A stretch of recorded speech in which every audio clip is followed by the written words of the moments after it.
So guys, to protect this, we're gonna go on with a layer of blocks. And I got these blocks at Home Depot.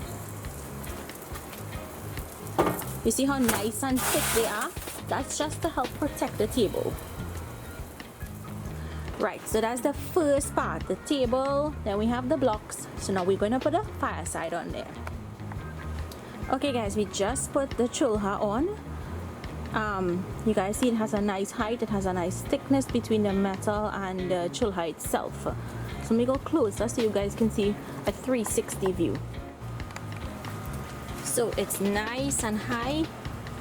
That's the 3 points, so the pot can fit and sit on it. I'm gonna test it out. We're not only assembling, we're gonna be testing it out also.